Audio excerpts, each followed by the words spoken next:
तो आपको ये सारा मंज़र नज़र आ रहा होगा। आज काबे की रौनक, काबे का मंज़र, शायर ने क्या खूब कहा, काबे की रौनक, काबे का मंज़र, अल्लाहु अकबर अल्लाहु अकबर। क्या नज़ारे हैं वहाँ के। खाना काबा की ज़ियारत करना, वहाँ पर जाके नफल पढ़ना, वहाँ पर नमाज़ पढ़ना, उसकी क्या फजीलत है कि वहाँ पर एक नमाज पढ़ लें, वातिमुल हज्जा, कि जो अल्लाह ताला की रज़ा के लिए हज करने गया उसने एक नमाज वहाँ पढ़ ली, उसकी क्या फजीलत है। सुभान अल्लाह, कि उसे एक नमाज का नहीं बल्कि 1,00,000 नमाज़ों का सवाब अल्लाह ताला अता फरमा देता है।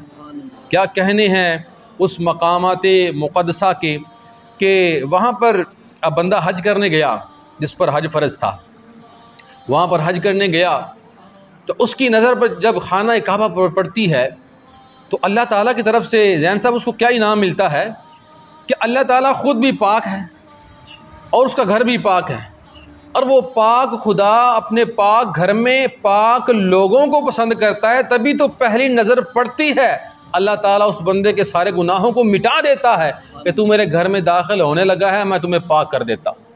ये अभी नज़र पड़ी है, अभी हज नहीं किया, अभी नफल नहीं पढ़े, अभी तवाफ़ नहीं किया, हजर अस्वद की ज़ियारत नहीं की है, मकामात जो इब्राहीम है उसकी ज़ियारत नहीं की है, सफ़ा और मरवा के चक्कर नहीं लगाए, अभी खाना काबा को देखा ही है कि अल्लाह ताला ने उस बंदे को पाक कर दिया है। अब वो तवाफ़ कर रहा है, हजर अस्वद को चूम रहा है, उस पत्थर को चूम रहा है जिसको हुजूर सल्लल्लाहु अलैहि वसल्लम ने फरमाया कि ये जो हजर अस्वद है ये जन्नती पत्थर है, जन्नती पत्थर को चूम रहा है।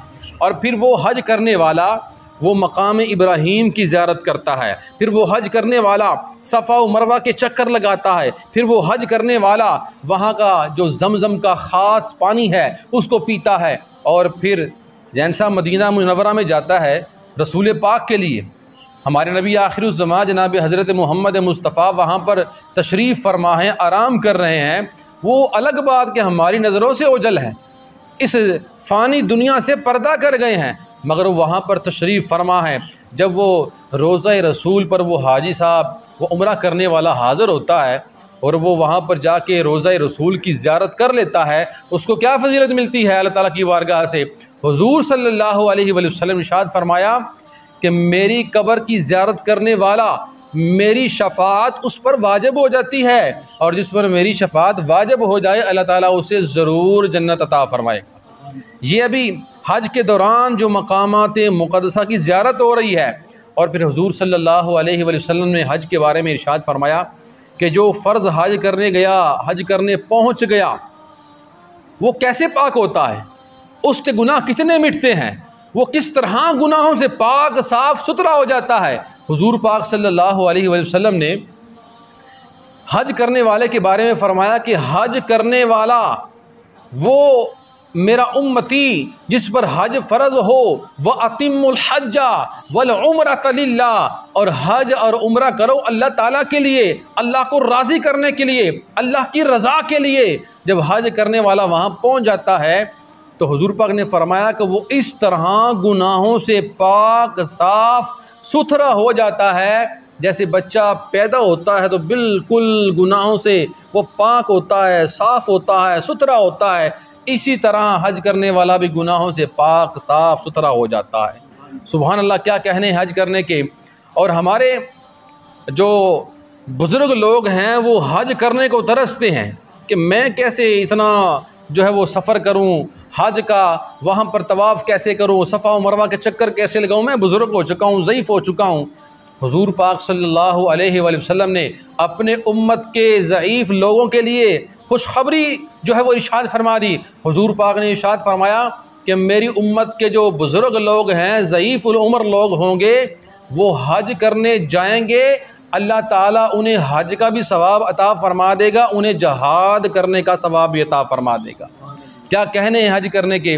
नबी करीम सल्लल्लाहु अलैहि वसल्लम के बहुत से फ़रामीन हज पर मिलते हैं, इसके फ़ज़ाइल के बारे में, बरक़ात के बारे में। और जो हज नहीं करता, एक बंदे पर हज फ़र्ज़ है जैन साहब, वो इस्तिताअत रखता है, वो ताकत रखता है, उसके पास माल है, पैसा है, वो हज उस पर फ़र्ज़ है, मगर वो हज नहीं करता, वो मज़ीद अपनी दुनिया वाले कामों में पैसे लगा देता है, प्लाट ख़रीदता है, वो मकान ख़रीदता है, बैंक में पैसे रखवा कर वहाँ से पैसे जो है वो बिटोरता है और सूद का कारोबार करना शुरू कर देता है, वो जना करता है, शराबें पीता है, जुए खेलता है, यानी फजूल पे जगह पर वो पैसे उड़ाता है, हज करने नहीं जाता, उसके बारे में हुजूर सल्लल्लाहु अलैहि वसल्लम का फरमान हमारे लिए बहुत बड़ी वईद है, बहुत बड़ी वईद।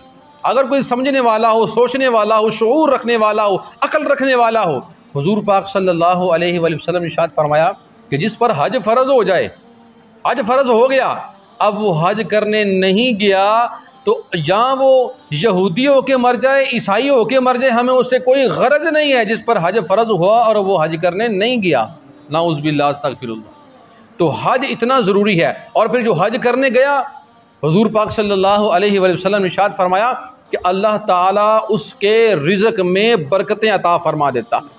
हम कहते हैं यार कि हज करने गया तो आजकल तो कितना महंगा हज हो गया है, तकरीबन कोई 12 से 13 लाख का हज हो गया है, तो मेरा तो 12-13 लाख कम हो जाना है। हुज़ूर पाक सल्लल्लाहु अलैहि वसल्लम ने इरशाद फरमाया हज फ़र्ज़ है तो हज करने जाओ। जब हज करने जाओगे तो अल्लाह ताला तुम्हारे रिज़्क़ में, माल में बरकतें अता फरमा देगा। इसके बाद हुज़ूर सल्लल्लाहु अलैहि वसल्लम मज़ीद हज के फ़ज़ाइल को बयान करते हुए इरशाद फरमाया कि हज करने जाओ, अगर तुम पर फ़र्ज़ है हज करने जाओगे और अल्लाह ताला तुम्हारे दीन में बरकतें अता फरमा देगा। तो आज का हमारा मौजू था हज के फ़ज़ाइल, हज की बरक़ात। जिस पर हज फ़र्ज़ है वो ज़रूर हज करने जाए। ये हमारा मुसलमानों का 5वां रुकन है। अल्लाह ताला पर ईमान लाना, उस पर रसूल पर ईमान लाना, ये हमारा पहला रुकन है। दूसरा दीन इस्लाम का रुकन क्या है? नमाज, फिर है रोज़ा, फिर है ज़कात, और आखिरी रुकन है हज करना। तो हज करना जिस पर फ़र्ज़ है वो ज़रूर हज को करने को जाए। और वह अतिमुल हज्जा, अल्लाह ताला की रज़ा के लिए, दुनियादारी के लिए नहीं कि मैं दुनिया को दिखाने के लिए कि मेरे पास बड़ा पैसा है, मैं बड़ा अमीर हूँ, मुझे हाजी साहब कहूँ। मैं अगर हज करके आ गया ना तो मुझे लोग हाजी साहब कहेंगे, हाजी साहब आ गए, हाजी साहब आ गए। इसलिए नहीं, इसलिए जाओगे तो बरोज़े क़यामत अल्लाह ताला फरमाएगा कि जिसको दिखाने के लिए तुमने अमल किया, जाओ उससे इसका सिला ले लो, उससे बदला ले लो जाकर, मेरे लिए तो नहीं किया। तो अल्लाह को राज़ी करने के लिए, अल्लाह की रज़ा हासिल करने के लिए, यकीन मानिए अगर अल्लाह हम पर राज़ी हो जाए तो हमारा दुनिया और आखिरत में बेड़ा पार हो सकता है। तो हज जो है ये मुसलमान पर फ़र्ज़ है। और जो हज करके लौट आया उसके बाद भी उसके पास इतना माल है कि वो हज करने जा सकता है, तो उसके बाद उस पर 5 साल के बाद हज करना वाजिब है। उसके बाद भी उसके पास पैसा है कि वो हज करने जा सकता है, तो उसके बाद उस पर हज करना एक मुस्तहब अमल है। वहाँ पर जाकर ये है कि वो किसी गरीब को, किसी मस्कीन को, किसी गरीब की बच्ची की शादी में किसी को मकान डाल के दे दे, किसी को राशन दे दे, यानी उसकी मदद कर दे, तो वहीं उसका हज है, वहीं उसका उम्रा है, वहीं उसका अल्लाह ताला की राह में माल को ख़र्च करना है। तो आज का हमारा यही मौजू था। हमारे इस वीडियो को ज़्यादा से ज़्यादा आपने शेयर करना है, हमारे चैनल को सब्सक्राइब करना है, हमारे फेसबुक पर चैनल को आपने लाइक करना है, फॉलो करना है। आखिरी शेर पर हमारा इस ट्रांसमिशन का इख्तिताम है जो कि इसी मौजू के मुतल्लक़ है कि काबे की रौनक, काबे का मंज़र, अल्लाहु अकबर, अल्लाहु अकबर, देखूं तो देखे जाऊं बराबर, अल्लाहु अकबर, अल्लाहु अकबर। यही है आरज़ू तालीम कुरान आम हो जाए, हर एक परचम से ऊंचा परचम इस्लाम हो जाए।